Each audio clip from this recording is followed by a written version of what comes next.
At Edward Jones, we believe rich is more than caring about the latest and greatest. It's also taking care of what gives your life meaning. That's why your dedicated financial advisor meets you where you are with personalized financial strategies that help protect what matters so you can preserve your progress while creating a path forward. The key to being rich is knowing what counts. Let's find your rich together. Edward Jones, member SIPC. Freakonomics Radio is sponsored by Southern New Hampshire University. The best investments are the ones you make in yourself, and no one knows that better than Southern New Hampshire University. With more than 200 online degree programs, no set class times, and low online tuition, Southern New Hampshire University is built to fit your life today and set you up for success tomorrow. Education is an investment. Why not make it a smart one? Apply for free at snhu.edu/Freakonomics. Freakonomics Radio is sponsored by Amica. You know what they say, if you want to go fast, go alone. If you want to go far, go together. So go with Amica and get coverage from a mutual insurer that's built for their customers, one that looks after what's important to you together. Auto, home, life, and more, coverage that fits your unique needs. Amica helps you protect what matters most. Visit amica.com and get a quote today.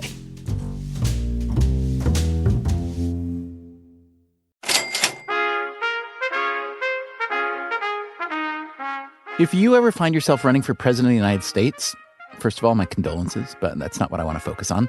If you are running for president, one of your duties is apparently to pretend you're a doctor and that your patient is the American economy and that only you have the power to figure out what is making your patient so sick. We should be growing at 4%, not this new normal. This country is in big trouble. We don't win anymore. We lose to China. We lose to Mexico, both in trade and at the border. We lose to everybody. We must raise incomes for hardworking Americans so they can afford a middle-class life. There's a long list of potential diagnoses and an even longer list of potential causes. It's like when you catch a cold and then you try to figure out, of all the sneezing, sniffling, snotty people you saw recently, who did this to you? The greed of the billionaire class, the greed of Wall Street is destroying this economy. The sad reality is big government, massive taxes, massive regulation doesn't work. And even though the U.S. economy is far healthier than most countries' economies, and also, it should be said, way healthier than most economies throughout history, the prognosis given by the candidates is usually somewhere between dire and fatal. This country's running out of time. We can't afford to have another 4 years like the last 8 years. We're on the verge of economic collapse. Most presidential candidates are, of course, not MDs, but nor are they economists, which you might think would be kind of sort of helpful for a job that seems to have so much to do with the economy. So today on Freakonomics Radio, let's talk to someone who is an economist. I'm just a regular economist who has a fancy title. To someone who spent his career giving full answers to the questions that presidential candidates spend a soundbite on. That's about right, and let's provide an order of magnitude. And his diagnosis may surprise you. The data give an unambiguous answer that we... Whoa. You got to listen to the show to get that. Right after the... Here, sing it with me. Womp, womp, womp. Womp, womp, womp.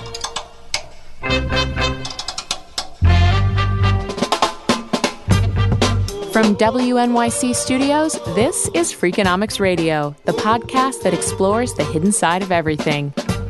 Here's your host, Stephen Dubner. Robert Gordon is an economist at Northwestern University and the author of a book called The Rise and Fall of American Growth. Now, think about that title for a moment. The Rise and Fall of American Growth. So Gordon's view may be as dark as all those presidential candidates' views, but while politicians generally look for easy villains, immigrants or China or Wall Street, Gordon takes a less, shall we say, hysterical view of things. It is a view based on how innovation and inventions affect the economy, especially the inventions of the past few decades. The big debate is about how important these new inventions will be, how rapidly they will be diffusing throughout the economy. And that's where we get into some of the controversy that's been caused by my book.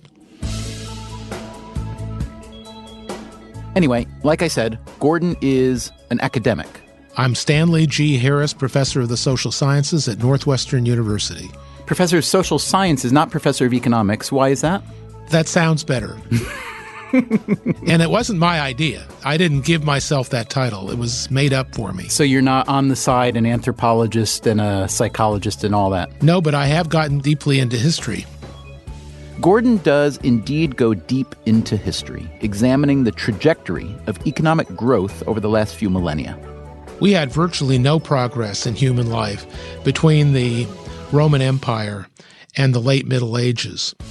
Studies of England, where they have some of the best data and statistics, show that over 400 years between 1300 and 1700, economic growth was only at a rate of 0.2% a year. And to put that into concrete terms, something growing that slowly at 0.2% requires 350 years to double.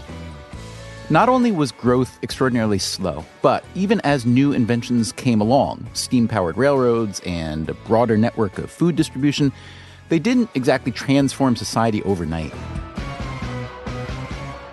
One of the things that keyed my interest in the great inventions was a paperback book that I found in a bed and breakfast in Michigan, where guests were invited to leave books and pick them up. And so I picked up this book.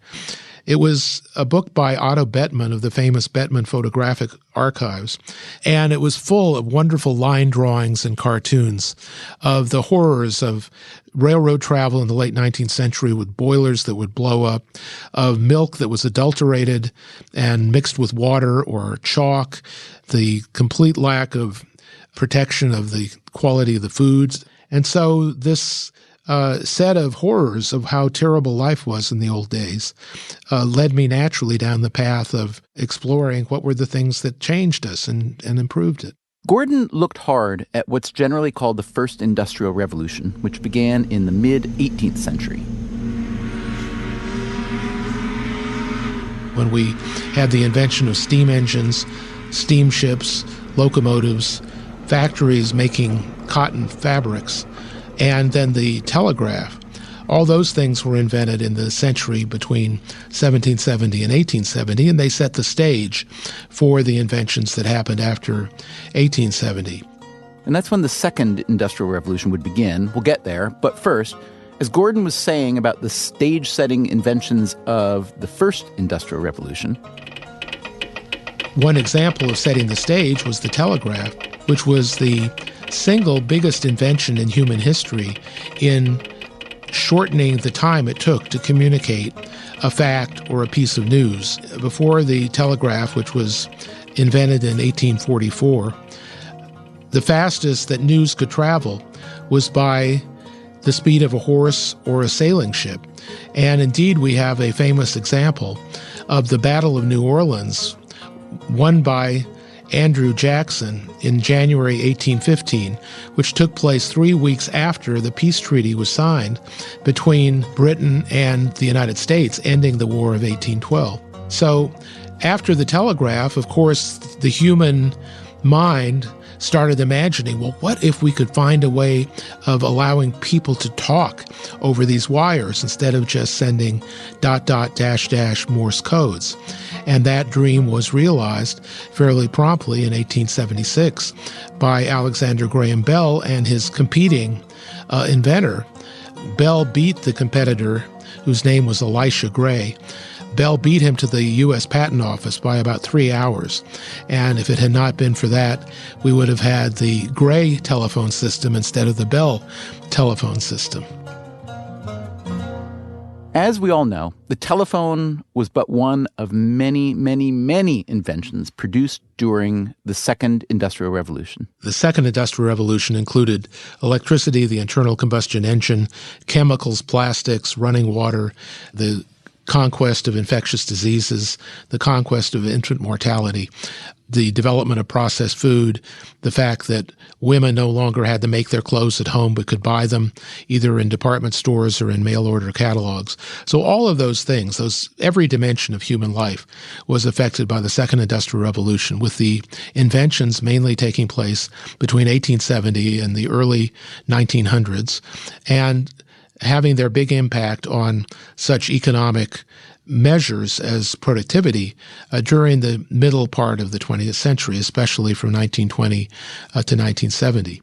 Now, remember what Robert Gordon said about the rate of growth between 1300 and 1700? Something growing that slowly at 0.2% requires 350 years to double. And how did that compare to the Second Industrial Revolution? Since 1870, the amount of time that it's taken for the standard of living to double has been more like 30 years, not 350 years. Wow, think about that. If you had the good fortune to be born in the early 20th century, let's say, rather than the early 19th century, well, that was a lot of good fortune.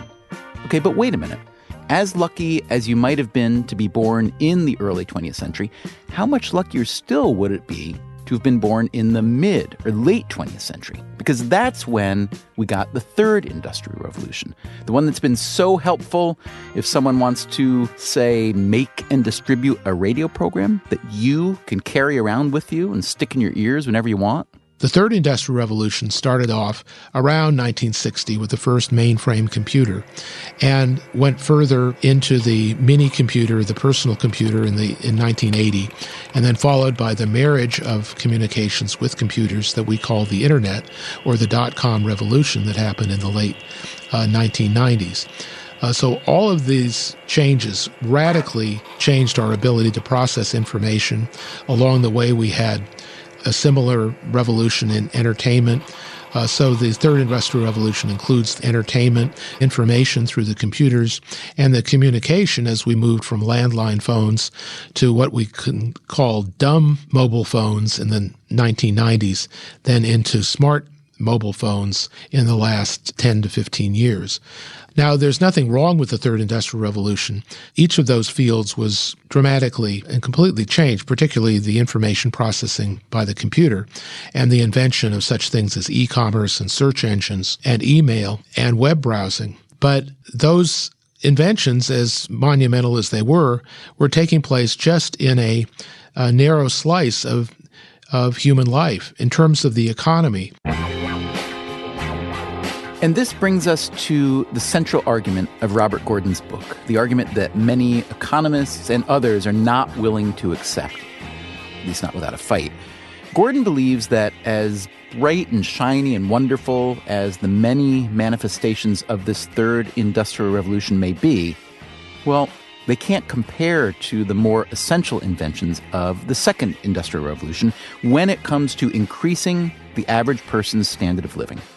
Moreover, Gordon has come to think that the great inventions of the Second Industrial Revolution were a one-time event, and that the resulting spike in American prosperity was therefore also a one-time event, which may account for all the gloom and doom on the presidential campaign trail. Even though you could easily argue that more people around the world are better off today than they've ever been, we all know that leaping forward feels a lot better than inching forward, especially when the nature of the inventions that we've been given these last few decades make it seem as if we are leaping forward. Our total spending on all electronic communications and computer devices, on entertainment, on the services that provide us with internet services and telephone services, you add that up and it's only about 7% of the economy. That leaves the other 93% of the economy that has not been nearly so profoundly affected by the Third Industrial Revolution. On the other hand, I could say, my goodness, for 7 cents of every dollar I earn, look how much stuff I'm getting, right? Because part of the appeal of this is because it's scalable. It's also presumably potentially really cheap, right? Why would you use spending as a proxy for the lack of significance in our lives as opposed to the affordability of it? Well, when you think, for instance, of e-commerce, the convenience of being able to buy things from the comfort of our home is indeed a great step forward for some things that are amenable to that kind of buying. But so far, if we look at total retail sales, e-commerce only accounts for 6 to 7% of total retail sales. There are still lots of things that people like to buy in person, including clothing that they want to try on, things like automobiles. Lots of things are still purchased from traditional kinds of outlets. It sounds as though your argument is essentially that many of the inventions provided by the digital revolution, while exciting and appealing and sexy, and maybe because they are so sexy, they gain more of our attention than they warrant, that as exciting and sexy, et cetera, as they are, that they are primarily refinements of previously existing things. So they make transportation more portable or convenient, or communication more the same, shopping more the same, but that they don't stand at all in comparison to the breakthroughs of the earlier technological revolution. I think they're breakthroughs, and indeed, if we look at business practices and procedures, we had a complete change from paper and file cabinets, calculating machines and typewriters into the modern world of flat screens and search engines and electronic storage and electronic catalogs. That was a profound transformation that affected the lives of almost everybody who works in an office. And it took place over the 25 years or so between 1980 and 2005. Yes, during the heyday of the dot-com revolution, we had our nationwide measures of progress, namely productivity growth, catching up briefly for about a decade to the kinds of measures of progress that we had back in the second industrial revolution. So it was transformative, but it didn't last long. The revival of productivity growth occurred only between about 1995 and 2005, in contrast to the similar big surge of productivity growth created by the second industrial revolution that lasted for a full 50 years from 1920 to 1970. So it's a matter not of whether we had breakthroughs, but how big and important they were and how much they boosted the amount people could produce per hour of work. So this brings us really, I guess, to part of the controversy of your book, which is also brings us to the title of your book, The Rise and Fall of American Growth. So as much as one can get excited about the inventions and the technology of the past, let's say, 40 years, your argument is much broader than that, which is that growth has peaked as we know it, and that, if I understand correctly, in your view, it will never resume as we had it before. Is that about right? That's about right. And let's provide an order of magnitude. We have a measure of the impact of innovations that economists call total factor productivity. And that tells us how much progress our economy is making relative to the hours of work that we put in and relative to the number of machines that we use. And so improvements in efficiency per unit of labor and per unit of machine is called total factor productivity. And you might just translate that into simple words, the impact of innovation. Well, our economist measures of that growth rate were 3 times as fast between 1920 and 1970 as they have been in the 45 years since 1970. That's the sense in which the data give an unambiguous answer, that we had the rise of economic growth through the middle of the 20th century, and then a falling off, a slackening of the pace of innovation and economic growth since then. Coming up on Freakonomics Radio, if you don't like what Robert Gordon has to say about the past, you almost certainly won't like what he has to say about the future. It means as many people will be falling back as those who are moving ahead. And you can find every single Freakonomics Radio episode ever made on Freakonomics.com. You can also subscribe to this podcast on iTunes or wherever you get your podcasts. And are you a soccer nut, or do you know someone who is? If so, you might want to check out a brand new podcast. It's called Footy for Two. It stars 15-year-old Solomon Dubner, who happens to be my kid, and as you can probably guess, he is a soccer nut. Now he's trying to turn me into one also. That's why it's called Footy for Two. You can find it on iTunes and elsewhere. Freakonomics Radio is sponsored by Figure. Did you know that 40% of homeowners own their home outright? If that's you, don't let your equity sit idle. Tap it with a home equity line of credit.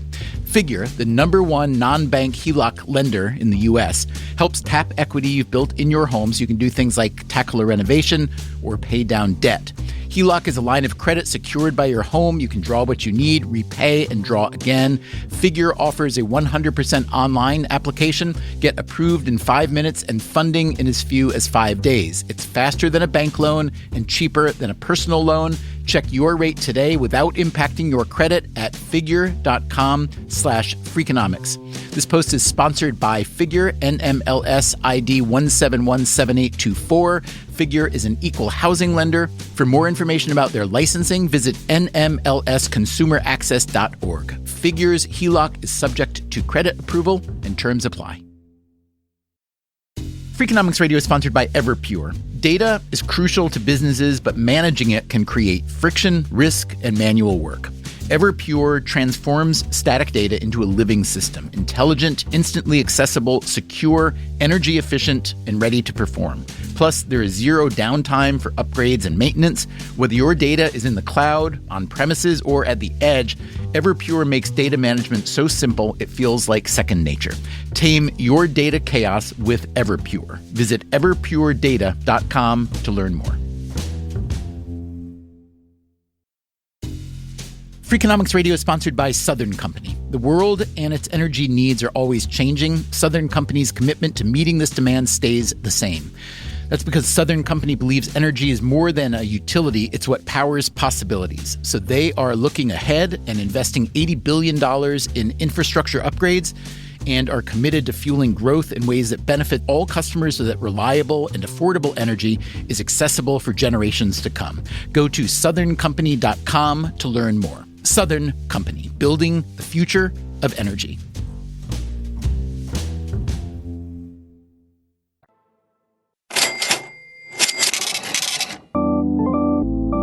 The Northwestern economist Robert Gordon has written a book called The Rise and Fall of American Growth.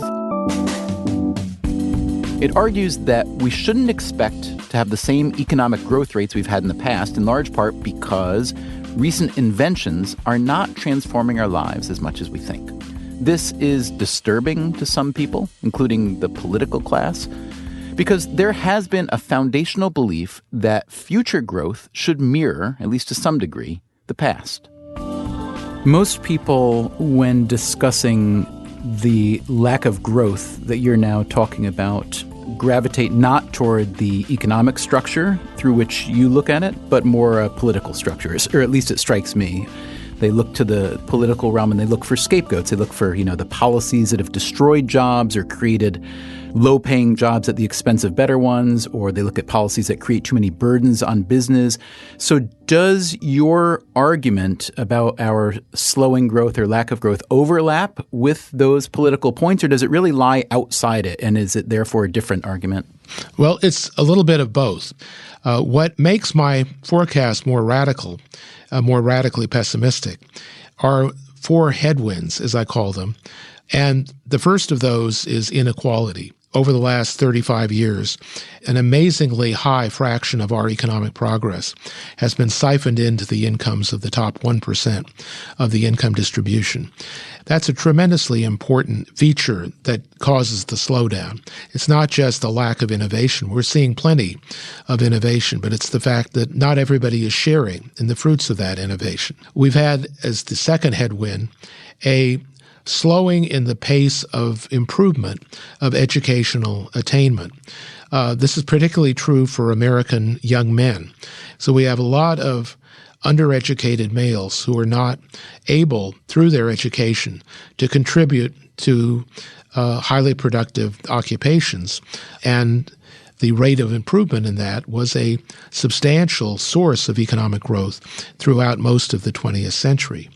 Then we have the third headwind, which is demographics. That's simply the aging of the population. The retirement of the baby boom generation means that millions and millions of people are making a transition from working and creating income to not working and being dependent on income through Social Security and Medicare provided by the working generation. And then finally, we have the universally recognized day of reckoning coming within the next 10 to 15 years as Social Security and Medicare run out of money. That can be fixed only by raising taxes or cutting benefits to those in the over 65 age group. And that raising of taxes or cutting of benefits will reduce further what we call the disposable income, the income that people actually have to use for consuming what they want. So between these four headwinds, inequality, education, demography, and a fiscal issue, and your view that the third industrial revolution is wildly overvalued or at least overappreciated, I'm scared to ask you, but what are you then predicting for the American economic future? And do you see that prediction as applying to the global economic future as well? How singular is the American position? Those are two different questions. And first, if we just want to put some numbers on this, the growth of output per hour, our productivity, over the next 25 years is likely to be quite similar to what it's been over the last 10 to 11 years. And that's about 1.2% a year. Not bad, not that different from what occurred back in the 1970s and 80s. We had a brief respite in the late 1990s when our productivity did better than that. But leaving aside the late 1990s, our productivity growth is going to be fairly similar. And so that means I'm not predicting the end of innovation or the end of technological progress. Or the end of the world, we should say. Or the end of the world. All right, but then the 1.2% has to be reduced because that's output per hour. But our population is not working so many hours as the baby boomers retire. That cuts the 1.2 down to 0.8 growth in output per person. Then the inequality, the fact that so much of this is going to the people at the top, cuts the growth rate for the median income per person down from 0.8 to 0.4. And then the fiscal reckoning cuts us down further to 0.3.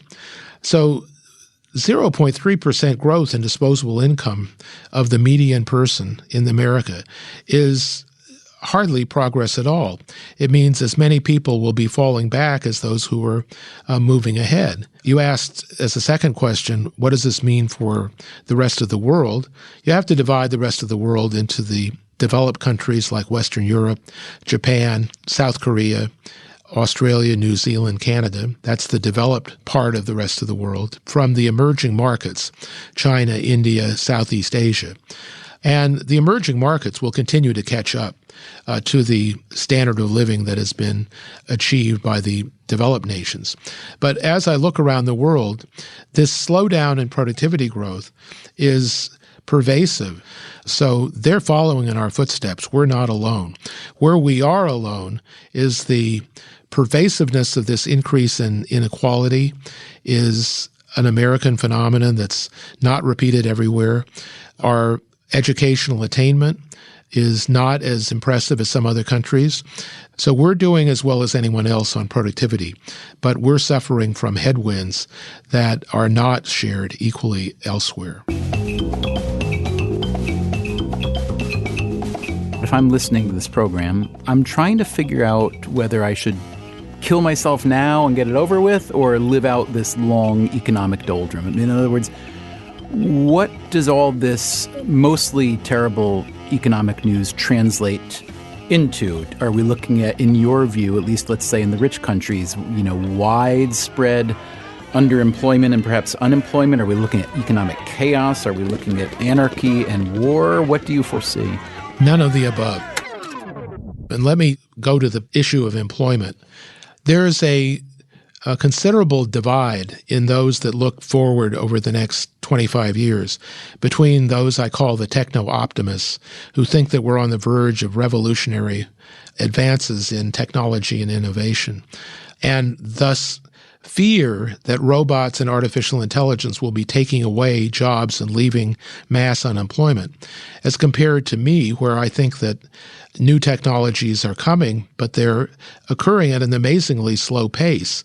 There's an awful lot of ordinary, everyday human activity that robots cannot come close to duplicating. And so I see the robots are as much collaborating with and complementing human activity as replacing it.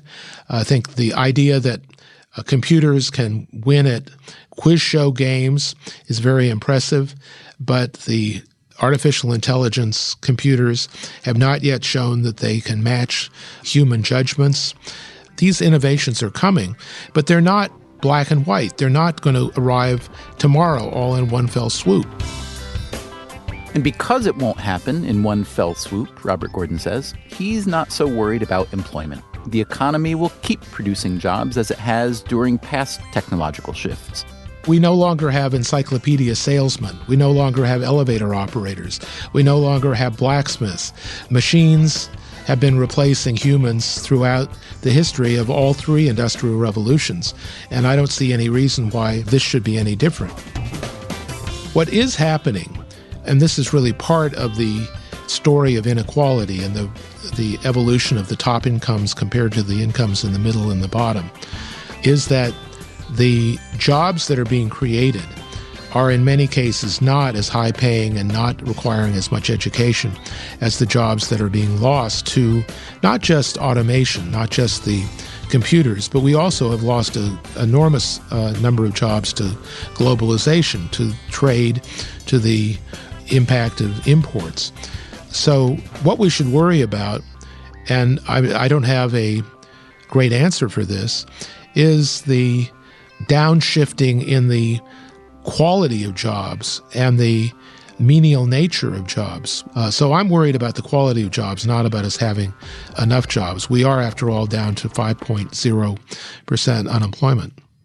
So to summarize your overall argument about our rise and fall of American growth, would it be an overstatement to say that there was a lot of low-hanging fruit, physical and labor and all other kinds of fruit that we picked beautifully and ate hungrily and we did really well with, and that those things, once used up, that kind of gain will never appear again as far as you can see? I think that's too strong. It's not that all the fruit has been picked. The problem with that analogy is the fruit tree is continually growing new fruit, and there's new fruit to be picked.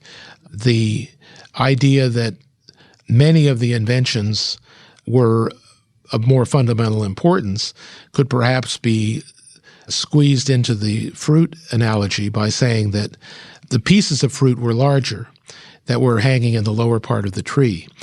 And the tree is continuing to grow new fruit with self-driving cars, 3D printing, robots, and artificial intelligence. So the tree is not barren by any means, but the new fruit is growing very slowly. It takes a long time to pick, and the total amount of fruit that we wind up with is not as much as we did in the old days when the fruit was lower down and larger in size. You call the other camp the techno-optimists. Are you inherently then a techno-pessimist, or do you not go that far? You know, it's really the distinction is fast versus slow. It's the speed of the change.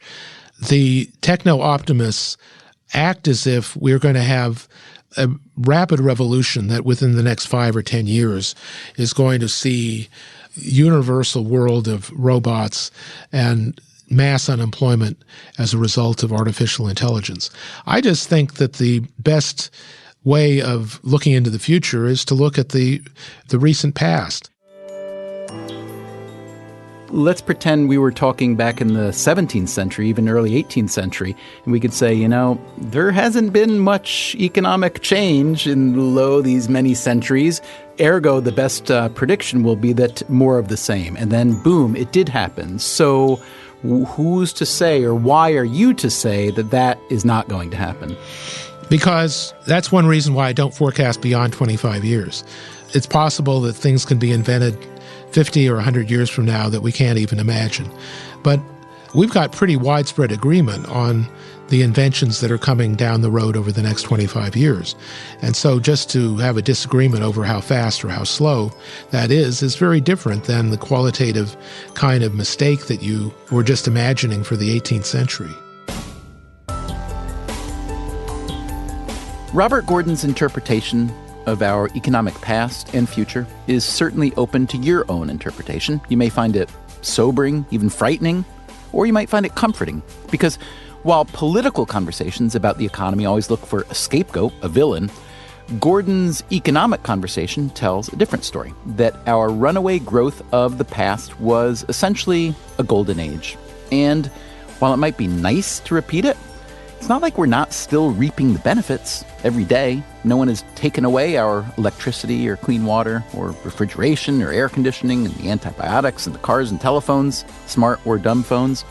And it may be that once so many of these external concrete needs have been met, what's left is the really hard stuff, the internal needs. Things like psychological and cognitive gains, learning to find true happiness, or perhaps better yet, to be satisfied with what we have. If you could achieve that, then yes, it might make even electricity and clean water and antibiotics seem like pretty basic stuff.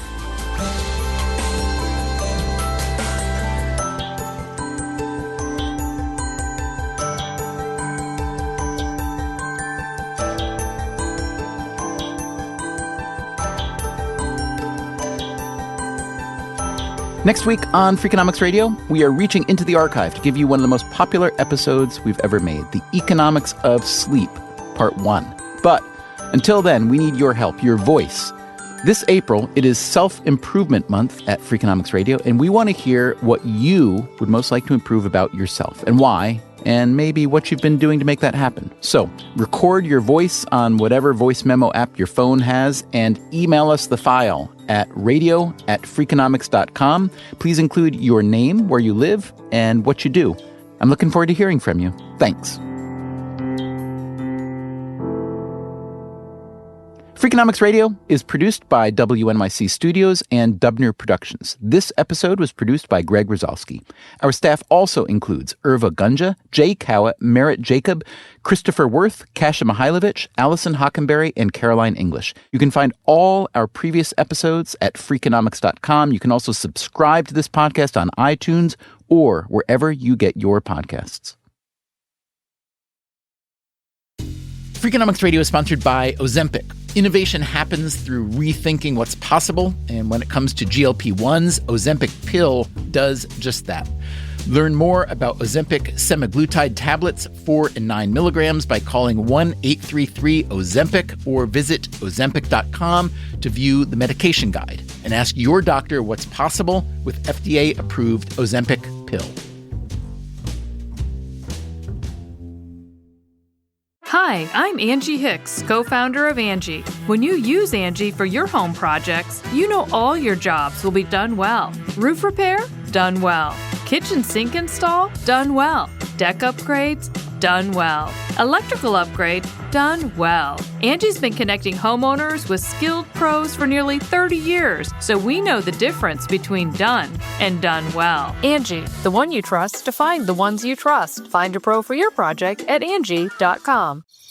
Traditional home security only alerts you after a break-in, and that's too late. SimpliSafe is changing that. Stop. This is SimpliSafe. Police are on the way. We don't just alert. We stop crime before it starts. SimpliSafe. Plan starting around $1 a day. Save 50% on your new system with professional monitoring at simplisafe.com/SXM or with promo code SXM. Outdoor deterrence requires a SimpliSafe Active Guard outdoor protection plan starting at $49.99 a month. Visit simplisafe.com/licenses for alarm license information. Tennessee 2012.